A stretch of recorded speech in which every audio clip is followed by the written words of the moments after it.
Voici le cadre, vraiment, je filme cette vidéo à l'arrache. Ok, c'est la deuxième fois que je tourne cette vidéo pour vous expliquer. En fait, je suis allé chez le coiffeur entre-temps. Et puis, il y a eu un tel changement que je n'avais même pas demandé que je ne pouvais pas poster une vidéo de moi qui était si différente de la personne que je suis actuellement, du moins de mon apparence physique. Du coup, j'ai décidé de le refaire. Voilà. Donc aujourd'hui, c'est une vidéo sur le brevet. Donc le brevet, c'est le premier examen un peu vraiment national, officiel qu'on passe quand on est un collégien. Vous verrez qu'il y en aura d'autres. C'est aussi une certaine source de stress parce qu'il y a des personnes qui sont stressées à l'idée de cet examen. Même moi, je vous avoue que j'étais pas serein, quoi, c'est le brevet. Mais je veux un peu vous en parler et on va voir ensemble que it's no big deal. Premièrement, les dates de cette année sont le 30 juin et le 1er juillet. Je vous souhaiterai bonne chance de là où je serai à cette époque, je ne sais pas où je serai. Premièrement, les révisions. Donc le brevet, il faut savoir que on a une vision des révisions justement qui est très genre bac et tout. On va tout réviser, tout le programme, etc. Frère, en troisième, le programme, c'est pas méchant pour les troisièmes, mais il est assez simple. Ce que je veux dire, c'est que quand t'es en terminale, le bac, genre, il y a beaucoup de choses à réviser. En troisième, c'est assez light, franchement. Donc moi, ce que je vous conseille de faire, c'est de faire une to-do list par matière. Donc, par exemple, en maths, ce que vous avez besoin de réviser, les connaissances que vous pensez ne pas maîtriser à fond. Et puis, faire beaucoup d'exercices. C'est comme ça dans les matières scientifiques, il faut faire des exercices encore et encore. C'est ça qui nous fait comprendre en fait nos erreurs. Au niveau du français, faites des brevets blancs de français. Allez-y, franchement. Trouvez les corrigés sur internet, je vais en mettre sur TikTok. N'hésitez pas vraiment à aller regarder encore et encore, ça peut être très très utile. Pour les sciences, faites comme les maths, révisez un peu les chapitres que vous connaissez pas bien.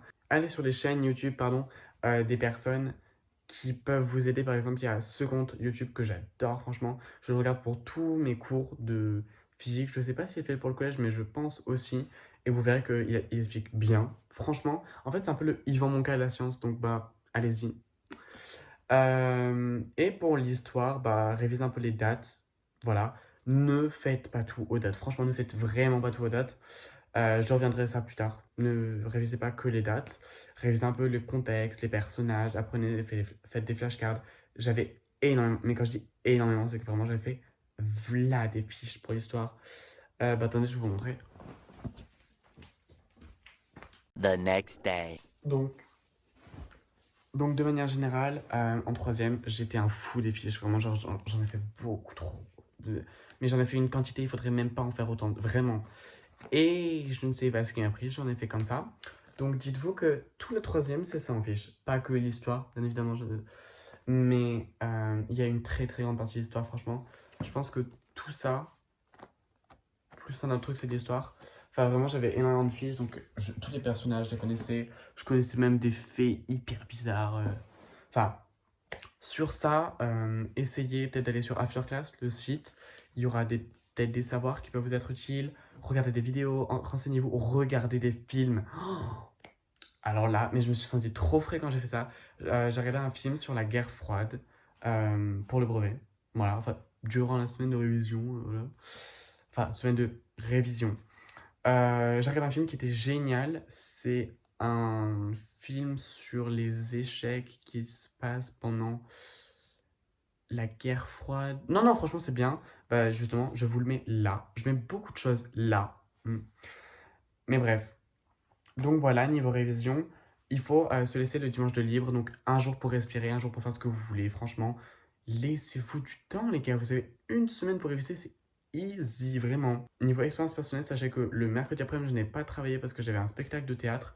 Et le mercredi matin, je n'ai pas trop travaillé non plus. Et puis le jeudi, je suis allé réviser donc deux dates. J'ai lu deux dates, c'est bon, j'ai révisé. Réviser chez une amie, donc franchement, on n'a pas du tout fait ça. On a plus joué ensemble, on s'est baigné dans son jacuzzi et on a mangé que le brevet. Voilà. Le vendredi, j'ai révisé. Donc en fait, mes révisions se constituaient de lundi, mardi, mercredi, vendredi, samedi, je suis même pas sûr, et dimanche, non. Donc vous voyez vraiment easy peasy. Ok, donc une fois le jour J arrivé, donc pour l'épreuve de français, je vais vous expliquer un peu genre comment ça se passe, les conseils que je vous donne, etc. Pour le français, je me rappelle de certaines choses, je me rappelle pas de tout parce que j'ai une petite mémoire. Euh, mais je me rappelle que le français c'était assez simple, donc il y a beaucoup de grammaire. Ben justement, en fait, c'est parce que, je sais pas si vous savez, mais quand on arrive au lycée, il n'y a plus de grammaire. En cours, on ne voit plus de grammaire. Et c'est pour ça que le brevet va évaluer vos notions de grammaire pour voir si genre, vous êtes généralement bon ou pas. Et puis, ensuite, vous ferez un nouveau cycle où il n'y aura pas de grammaire. Donc, conjugaison facile.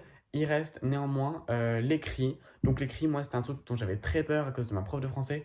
Parce que à chaque fois qu'on a eu deux brevets blancs, qui étaient d'ailleurs plus difficiles que le brevet lui-même. Mais bref, dans ces brevets blancs, j'avais souvent des mauvaises notes aux écrits.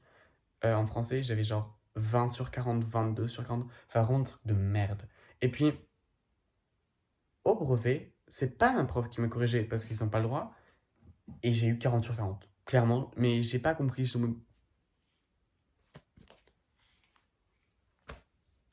Bref, donc c'était une bonne nouvelle. Au niveau des maths, bah, c'est tout ce que vous avez vu de l'année. C'est quelque chose de poussé, mais pas trop. En mode, on va pas vous demander de calculer la masse du Soleil à partir de la taille de Timothée.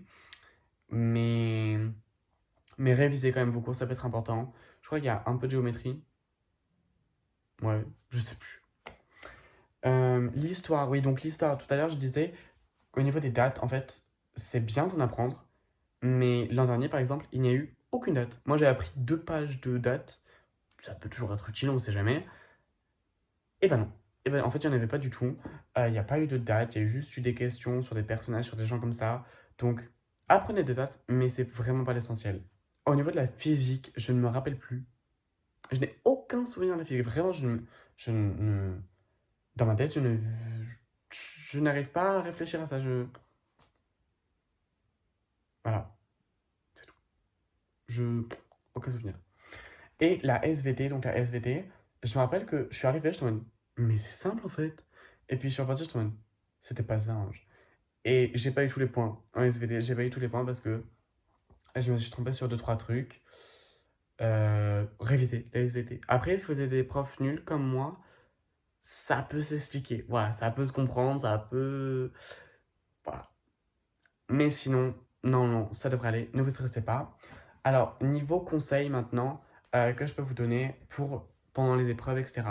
Premièrement, pour gérer votre stress, parce que c'est le stress qui va tout jouer. euh, pour gérer votre stress, ce que vous allez faire, ce que je vous conseille de faire, c'est de faire de la cohérence cardiaque. Donc, la cohérence cardiaque, on inspire 4 secondes par le nez, comme ça.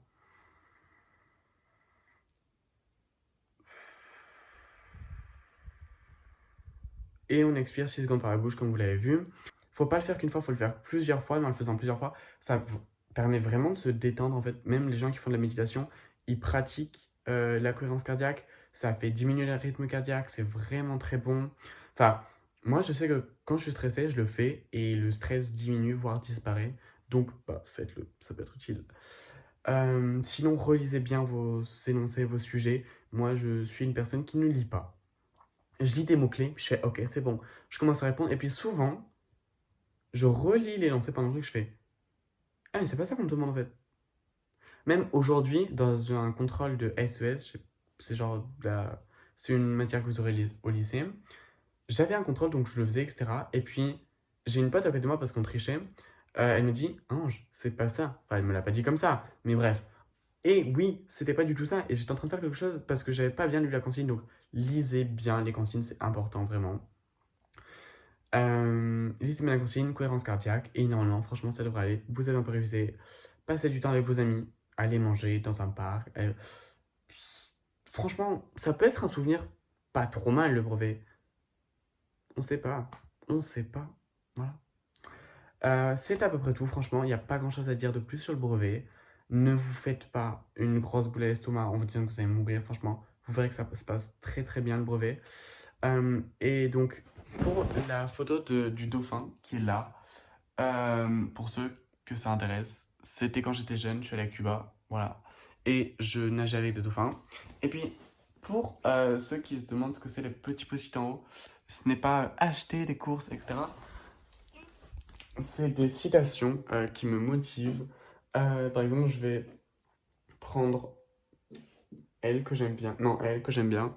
C'est une de Socrate qui dit: la chute n'est pas un échec, l'échec c'est de rester là où on est tombé. Donc ça veut dire que bah, vous réussirez. Le brevet, vous le réussirez. Votre vie, vous la réussirez. On réussira ça.